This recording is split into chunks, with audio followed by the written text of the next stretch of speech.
Ugh, ads are such poop. Subscribe to Acast Plus now to skip ads and more for just $1 a month. Click the link in our show notes to learn how. And hey, we're on Patreon too. Your support helps cover the cost of running a podcast. For $2 a month, you can get early access to all our episodes ad-free, plus bonus episodes exclusive to Patreon subscribers only.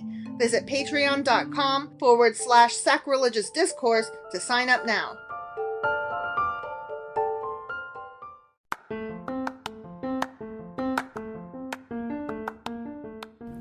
Welcome to Sacrilegious Discourse. I'm husband. And I'm wife. Together, we're reading the Bible for the very first time.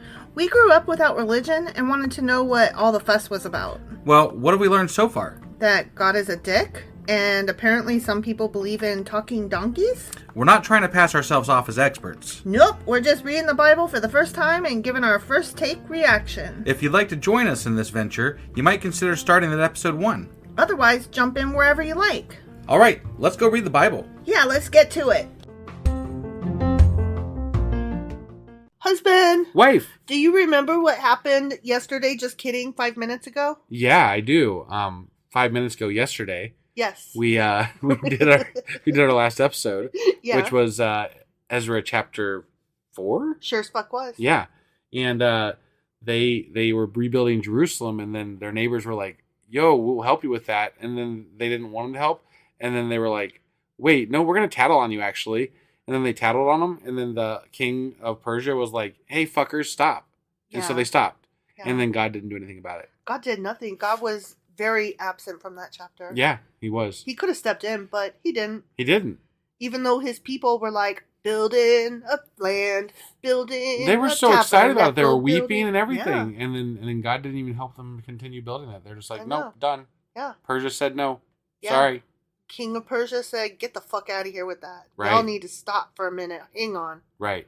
Yeah. Speaking of stopping for a minute, we got to stop for a minute and thank somebody again. Again? Yeah, so we have another patron. No way. Yeah, so his name's Damon L. Damon L? Yeah, and he's our newest patron. And thank you, Damon L. I gotta tell you, I actually know this person. I know. So it's kind of caught me off guard. I was like, oh, hey. And I had to text him like, hey, was this you? Because the name showed up as a different name, and I was like, wait a minute. But that email address that looks like the right email address. I know that person. I think I might know that person. Yeah. So Damon, thank you so much.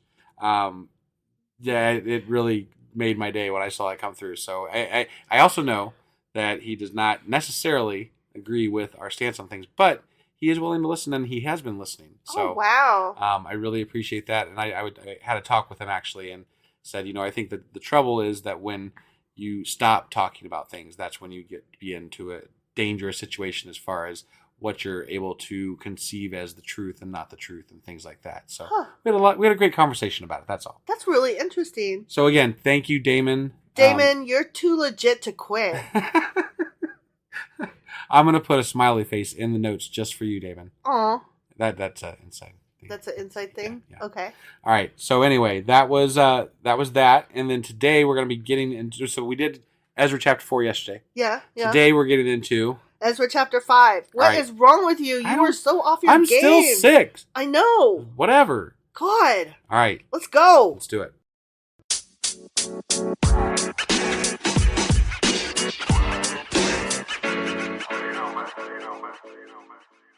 Okay, Ezra chapter 5. Okay. Now, Haggai the prophet and Zechariah the prophet, Yeah. a descendant of Iddo, Iddo, yeah.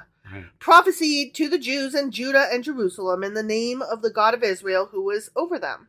Mm-hmm. He prophesied. That's what prophets generally do, I think, right? The prophecies prophesize. Yeah. Okay? Mm-hmm. Then Zerubbabel, son of Shealtiel, and Joshua, son of Jozadak, set to work to rebuild the house of God in Jerusalem. And the prophets of God were with them, supporting them. This was after a couple of kings, because they said that it stopped. Yeah. And then it didn't restart until that other king was in power or whatever. Yeah. From last chapter. Yeah. Let me see what that king's name was. Yeah, Damon or Darius. Darius. It was okay. Darius. All the right. second year of Darius, they were like, We're going to start building again. Right. Well, they kind of left it hanging on the beginning of this chapter. So I was like, well, that didn't just happen right after they stopped building before. Right. Because, no, they put an end to that at that point. Yeah. So. Yeah. At that time, okay, hold on. Tatanai, governor of Trans-Euphrates, and Shethar-Bozani and their associates. I think they need to get... That sounds like a fucking company name. I know, it really does. Trans-Euphrates. That's like a gas company, right? Like, it's a cruise line or something. Really does, yeah. Jesus. It does sound... Yeah. Okay, so those guys and their associates went to them and asked, who authorized you to rebuild this temple and to finish it? They were like, excuse you? What the fuck do you think y'all are doing? They also asked, what are the names of those who are constructing this building? Oh, they're taking names. They're like, shit. I have a clipboard and I want names right fucking now. Right? Ooh. Yeah. They're like, I'm Karen and I want to speak to the manager. But the eye of their God was watching over the elders of the Jews. Of course. But now he was. Not before. Not last chapter, but this chapter. This chapter is good. Yeah. And they were not stopped until a report could go to Darius and his written reply be received. So they were just like, I'm ignoring your clipboard and I'm going to keep building. Right. Thanks, bye. Right. This is a copy of the letter that Tatanai... Man, they got a lot of copies of letters. Mm-hmm, governor of Trans-Euphrates, and Shethar-Bozani and their associates, the officials of Trans-Euphrates, sent to King Darius.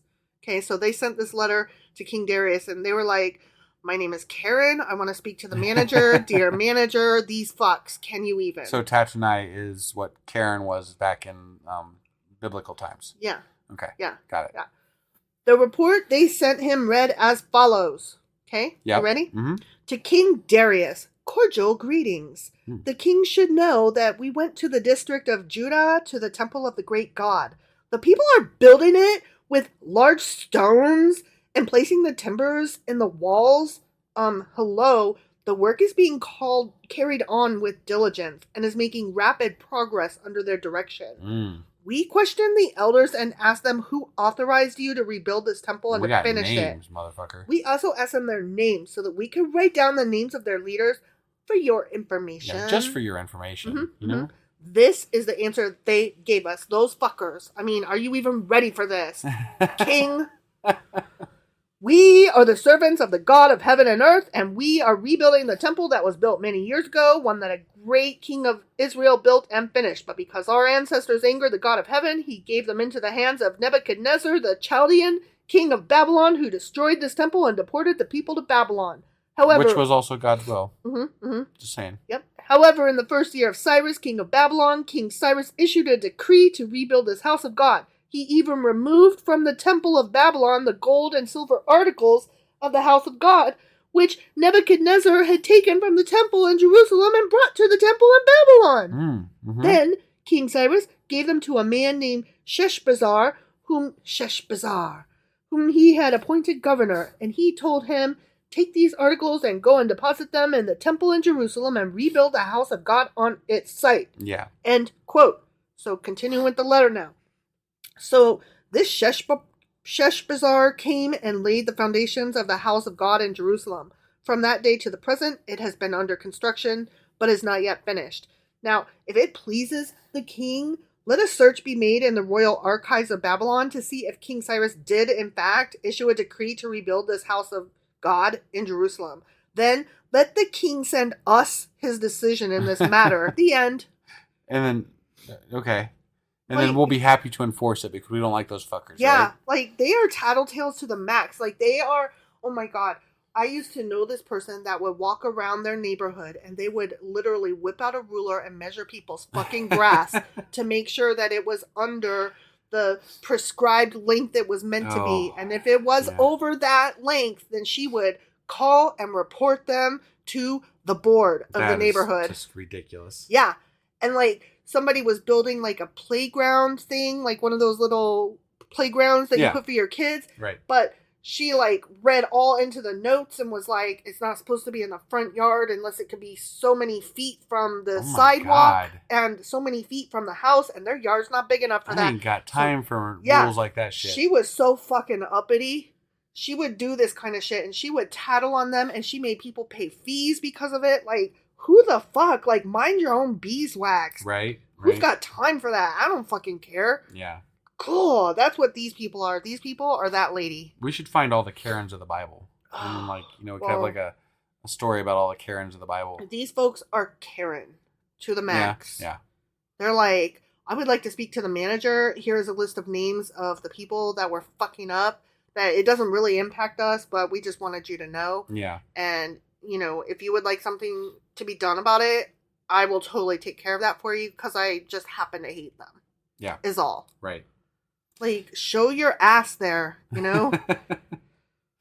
Yep. So that was pretty much it for this chapter, which was Ezra chapter 5. Sure as fuck was. And tomorrow, which will actually be tomorrow at this point because we're not catching up from being sick. Yeah. We'll be back with... tomorrow is Saturday, Oh, so shit. it'll be Saturday Q&A, which I sing it backwards. It's actually Q&A Saturday, but I'm thing you sick, fixed that, so so it doesn't matter really. Yeah. And then on Sunday, we'll be doing a Patreon episode this week. Which I don't have a jingle for yet. Yeah, no no jingle for that. I'm taking suggestions. If you guys have ideas Right, for a jingle, please. hit me up. If there's a jingle artist out there, write us a jingle, And then we'll be doing, obviously, the weekly replay on Sunday as well. Mm-hmm. And then we'll be back on Monday with... Ezra chapter 6. All right. Well, we will see you guys then. And have a great weekend, everybody. Bye.